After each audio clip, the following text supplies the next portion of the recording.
À la une, le Burkina Faso tourne la page de la transition politique. Roch Marc Kaboré remporte la présidentielle avec 53,5% des voix contre 21,65% pour Zéphirin Diabré, son plus sérieux rival. Il a d'ailleurs reconnu sa défaite. Ouverture hier de la 21e conférence de l'ONU sur le changement climatique. Les pays africains veulent se faire entendre à cette rencontre car ce sont eux qui payent le plus lourd tribut du changement climatique.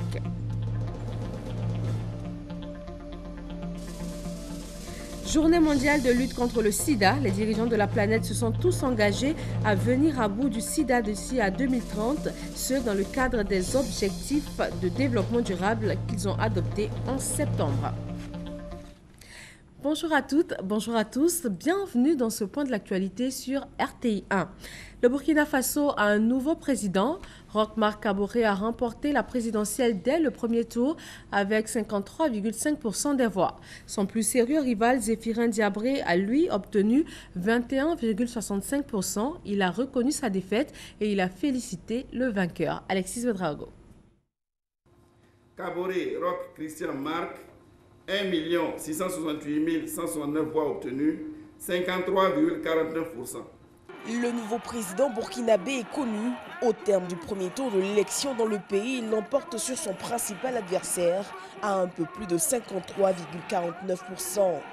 Sur le coup de minuit ce mardi, des milliers de personnes se sont réunies devant le siège de son parti. Marc Roch a déclaré qu'il était temps de se mettre au travail et que c'est tous ensemble qu'ils devront servir le pays.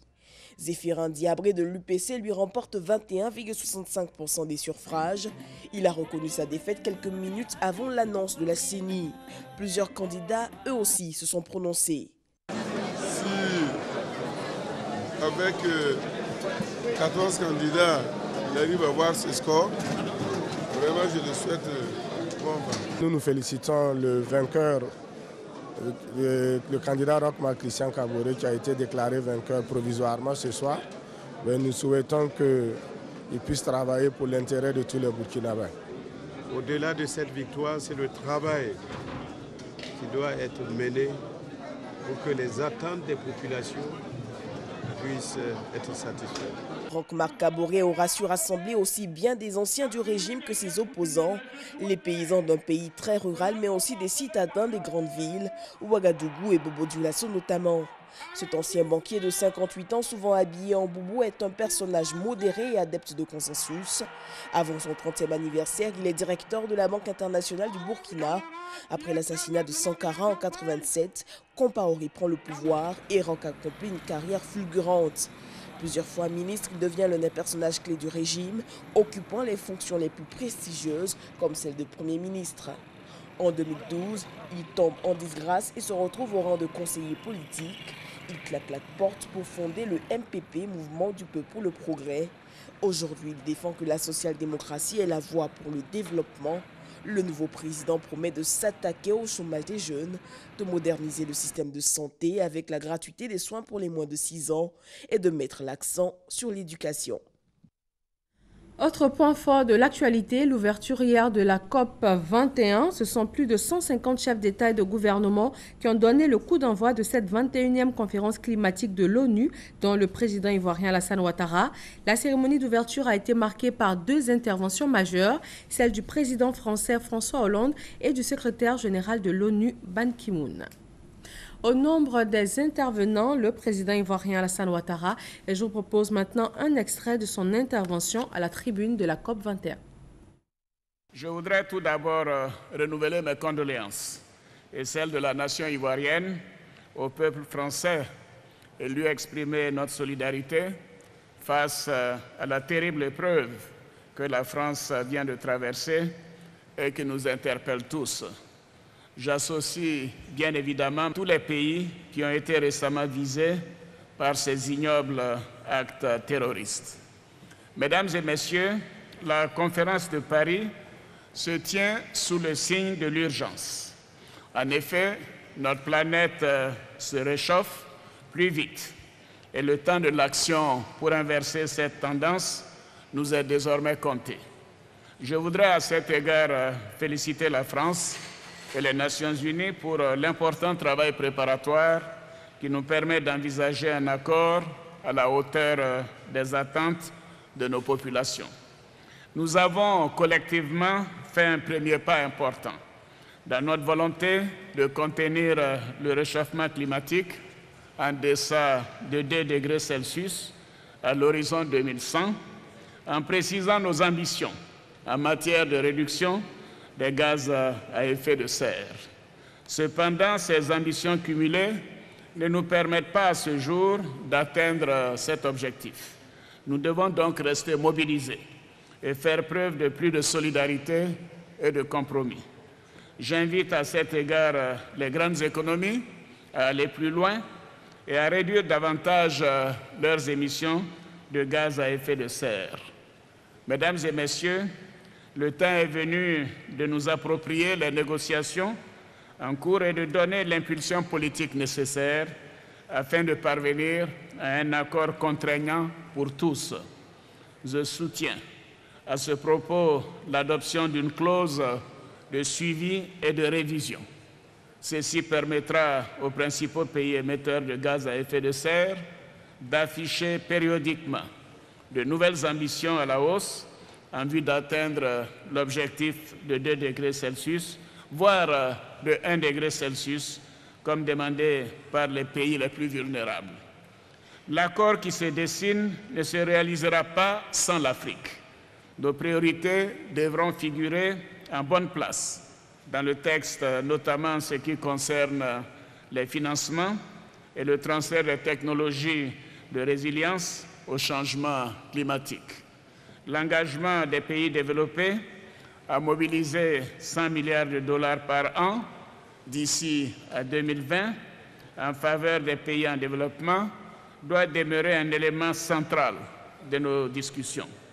Ce montant nous paraît toutefois bien en deçà des ressources nécessaires pour faire face aux défis liés au réchauffement climatique. En outre, il convient dès à présent de prévoir les modalités de financement pour l'après-2020. J'encourage les pays développés et les pays émergents, dans la limite de leurs responsabilités, à contribuer davantage sur fonds publics et sous forme de dons au Fonds vert pour le climat, afin qu'ils financent plus de projets dans nos pays qui subissent déjà les effets néfastes des changements climatiques. L'accord devra également amener les États à consacrer davantage de ressources à l'adaptation. Il devra garantir le transfert des technologies propres vers l'Afrique et renforcer les partenariats techniques Nord-Sud.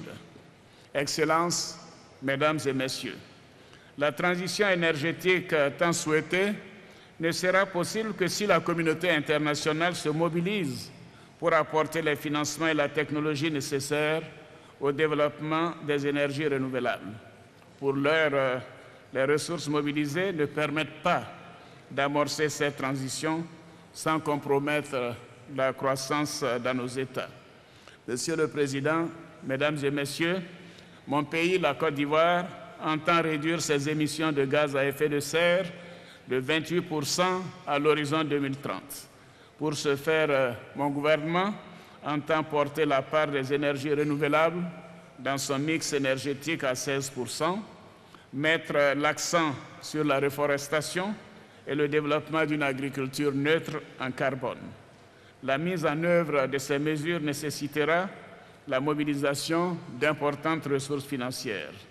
Mesdames et Messieurs, la Côte d'Ivoire est disposée, à hauteur de sa contribution volontaire, à agir de façon constructive en faveur d'un accord ambitieux et contraignant et non à minima. Paris nous offre une opportunité historique. Nous devons la saisir pour les générations futures. Vive la COP21, vive l'humanité. Voilà, vous venez d'entendre l'intervention du président ivoirien à la tribune de la conférence du changement climatique de l'ONU. Nous sommes le 1er décembre et c'est la journée mondiale de lutte contre le sida. Nous ferons tout à l'heure le point de la lutte contre la maladie en Côte d'Ivoire. La fibre optique est active. Elle part de Grand Bassam à Bouna en passant par Abidjan. Il s'agit du haut débit fiable et durable, de plus de connectivité et d'un meilleur accès au TIC pour les populations de ce tronçon de 622 km. Christelle Ménin. Backbone, terme anglophone pour désigner un réseau informatique appartenant à des réseaux longue distance de très haut débit Internet. Backbone Est, parce qu'il relie la zone est de la Côte d'Ivoire de Grand Bassam à Bouna via Abidjan. Backbone Est est actif depuis ce matin. La cérémonie qui nous réunit aujourd'hui vient concrétiser la réalisation et la mise en œuvre d'une première phase du réseau national en fibre optique, ce que nous appelons le Backbone national, infrastructure essentielle dans la réalisation de l'ambition de développement numérique de notre pays. Il s'agit des voies, certains disent des autoroutes, sur lesquelles s'écouleront les diverses natures de flux générés par l'économie numérique en construction. D'une vitesse pouvant aller jusqu'à 800 gigaoctets par seconde, cette nouvelle autoroute de l'information vient renforcer la transmission de données. Backbone permettra une meilleure qualité des communications, une réduction des coûts de communication, un meilleur accès au numérique, une meilleure gouvernance de la Côte d'Ivoire et surtout la création de nouveaux emplois.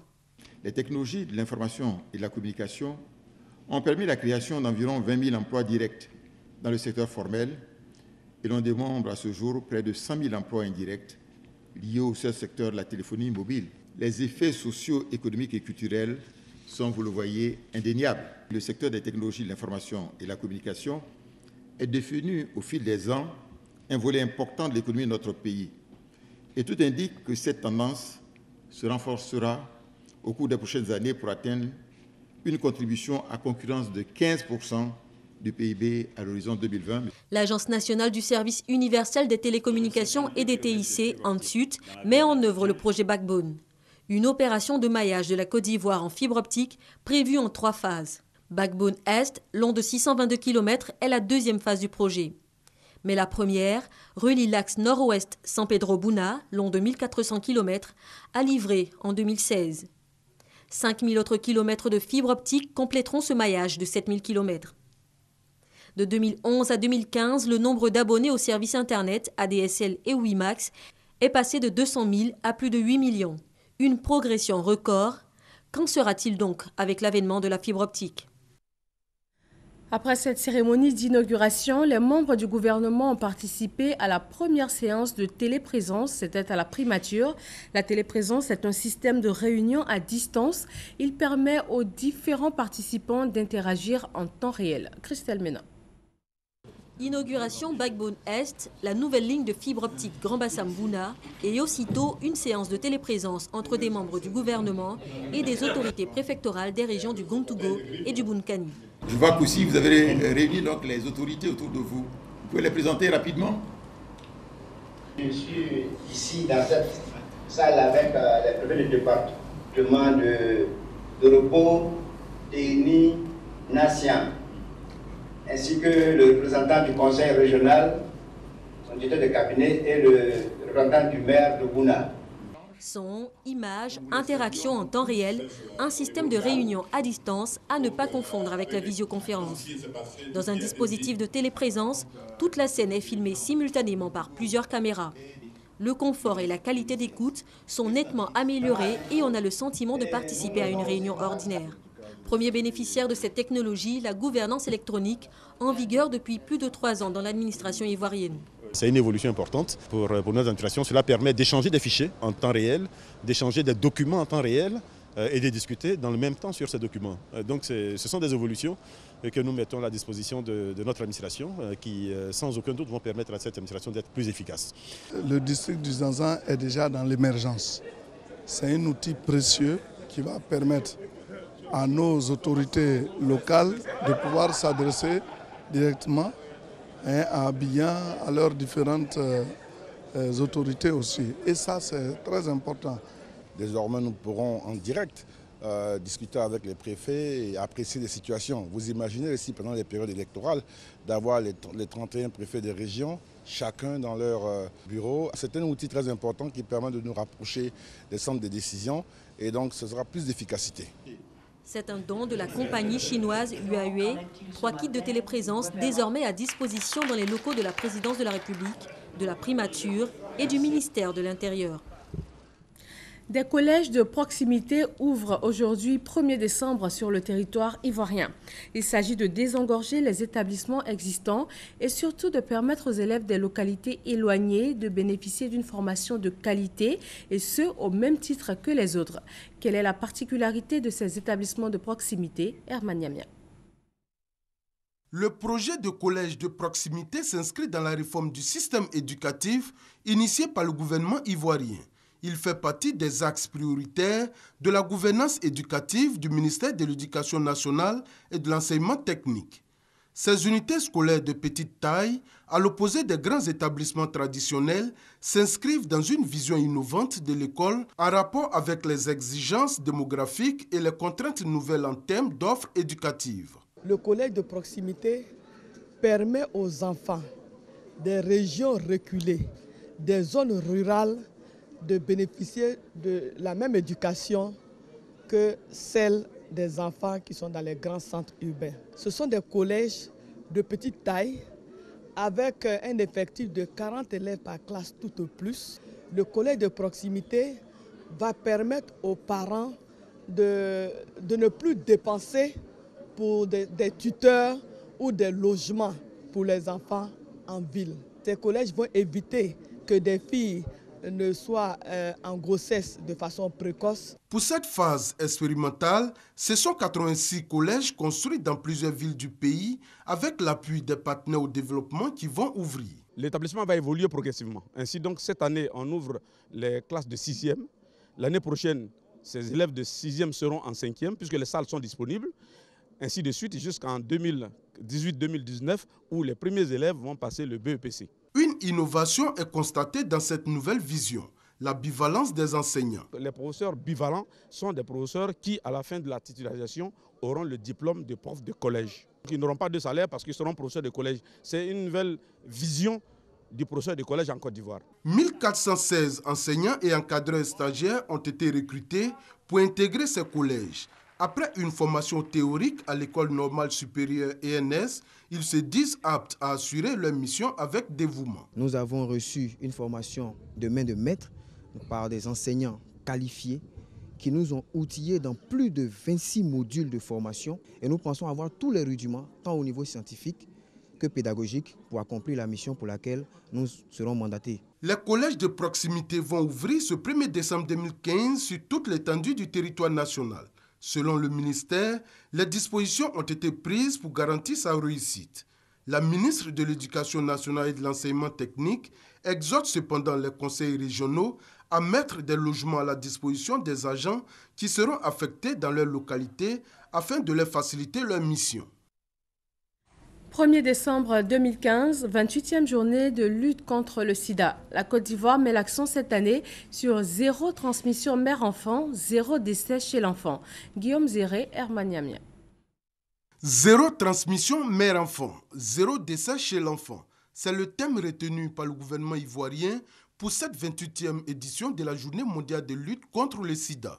Ce choix vise à accroître la mobilisation des individus et des communautés afin d'améliorer l'accès des femmes en âge de procréer aux services de prévention du VIH et satisfaire l'accès à des services de prévention et de traitement à toutes les femmes atteintes du VIH, leurs enfants et leurs familles. Dans sa lutte contre cette pathologie, la Côte d'Ivoire s'est dotée d'un plan stratégique dénommé les 3,90.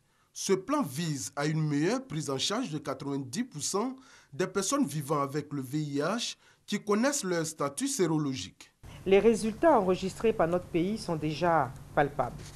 L'on note une régression continue du taux de prévalence du VIH qui est passé de 4,7 en 2005 à 3,7 en 2012. Par ailleurs, la proportion des femmes enceintes ayant reçu des médicaments ARV est passée de 50,1% en 2012 à 91,9% en 2014. Des résultats obtenus grâce aux efforts conjugués du gouvernement ivoirien et de ses partenaires techniques et financiers. Des efforts restent encore à faire afin de parvenir à une couverture de 100% en termes d'établissements menant des activités de CPN maternité et offrant également les services de PTM. 30 ans après la découverte du premier cas, le sida, malgré les efforts consentis pour l'éradiquer, reste encore un problème de santé publique. Le gouvernement ivoirien est à la tâche et pour apporter la solution adéquate, il encourage les populations, les bailleurs de fonds, les ONG et les partenaires à s'impliquer davantage pour l'atteinte de cet objectif. L'association chrétienne et estudiantine Take Care a lancé en août 2015 une campagne de levée de fonds en faveur de 600 OEV, les enfants orphelins vulnérables du fait du VIH-Sida.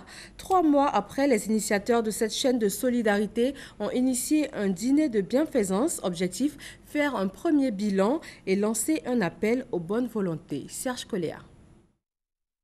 L'association chrétienne et estudiantine ACE s'est fixée pour mission de promouvoir le christianisme à travers sa branche humanitaire à Take Care. Elle s'est engagée dans la lutte contre le VIH-Sida par la prévention de l'infection à VIH et la prise en charge des orphelins et enfants vulnérables.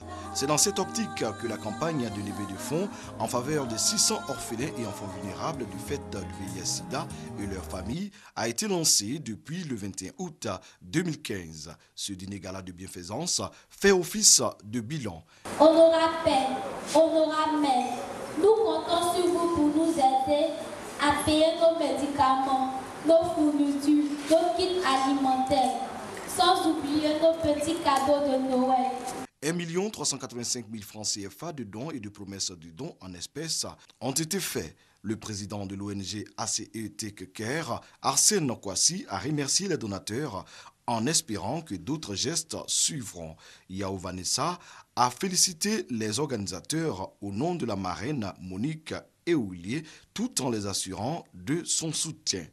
Plusieurs personnalités du monde culturel et sportif ont apporté leur soutien à l'ONG ACE Take Care. Ce dîner gala a été marqué par une vente aux enchères, toujours dans le souci de recueillir des fonds pour les orphelins et enfants vulnérables du fait du VIH-Sida. À Yamoussoukro, la maternité de Logbakro vient de recevoir un important lot d'équipements. C'est un établissement financier ivoirien qui a fait ce don pour soulager la maternité construite en 2008. Thérèse Yoboué. 5 lits d'accouchement, 6 couveuses, 10 lits d'hospitalisation, 10 ventilateurs, 3 réfrigérateurs, 36 chaises, 5 escarbots, des lots de blouses, des tensiomètres, des mètres rubans. C'est le lot d'équipement que vient de recevoir la maternité de Logbakro, localité située dans la commune de Yamoussoukro. C'est un don d'une structure bancaire de la place. Vous utilisez les biens qu'on vous remet à bon escient, pourvu que cela soit fait dans l'intérêt de nos populations. Les dons ont été réceptionnés par le directeur départemental de la santé. À cela s'ajoutent d'autres équipements pour le logement de la sage-femme. Le maire de Yamoussoukro, Jean Kwaku Nyarangbe, a salué la générosité du président Yemoko Kofi qui permet non seulement d'équiper la maternité de Logbakro, mais également d'autres centres de santé de la commune. C'est l'occasion pour moi de rendre un vibrant hommage aux généreux donateurs, M. Yemoko Kofi. Parrain de la cérémonie, Augustin Thiam, gouverneur du district de Yamoussoukro. Dans certains pays, une femme qui survit à l'accouchement est une miraculée. Dans d'autres pays, l'idée simple même qu'une femme puisse mourir en donnant la vie est inconcevable. C'est pourquoi je trouve salutaire cette belle réalisation qui rapproche les agences de santé des populations. Située à un carrefour stratégique, la maternité de Logbakro joue un rôle important. Elle reçoit plus de 300 femmes et 250 enfants par mois. Elle a été construite en 2008. Ouverture à Yamoussoukro de la 20e réunion du groupe régional Afrique et Océan Indien. Il est question de planification et de mise en œuvre des normes techniques de l'aviation. Plus de 40 États et organisations internationales sont présents pour plancher sur la sécurisation de l'espace aérien. Kader Segodego. La Côte d'Ivoire accueille à Yamoussoukro 2 importantes réunions techniques de l'Organisation de l'aviation civile internationale OACI. La 20e réunion du groupe régional Afrique et Océan Indien de planification et de mise en œuvre de normes techniques de l'aviation est la 3e réunion de ce groupe sur la sécurité de l'aviation.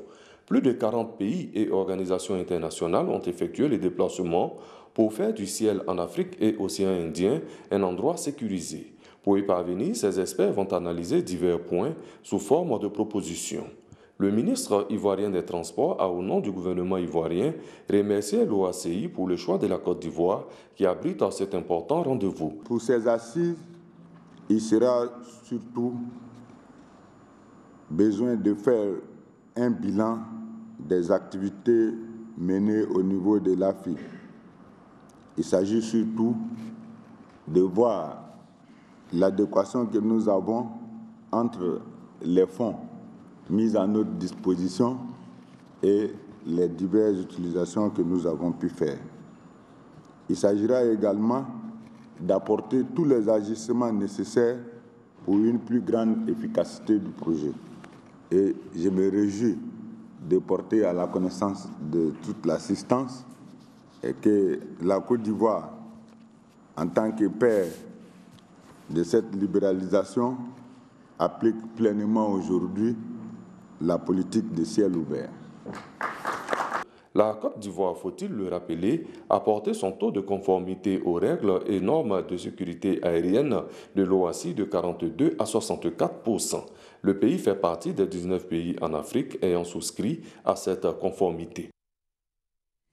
Le Burkina Faso a un nouveau président, nous vous le disions en début d'édition. Roch Marc Kaboré a remporté la présidentielle dès le premier tour avec 53,5% des voix. Alexis Ouedraogo est notre envoyé spécial au Burkina Faso pour ces élections et nous l'avons au téléphone. Bonjour Alexis Ouedraogo. Bonjour Fatou Fofana. Alors dites-nous, est-ce qu'il y a eu un engouement autour de ce scrutin? Quel a été le taux de participation? Alors Fatou, il faut noter environ 5 517 000 électeurs étaient inscrits sur les listes électorales. 3 300 009 ont voté et on a eu environ 195 000 bulletins nuls. Alors pour le taux de participation, la CENI a dévoilé 60% de participation, un taux de participation donc record ici au Burkina Faso, pays de l'Ouest, comme on dit. 60%, on sait que le pays sort d'une transition politique, une période assez sensible.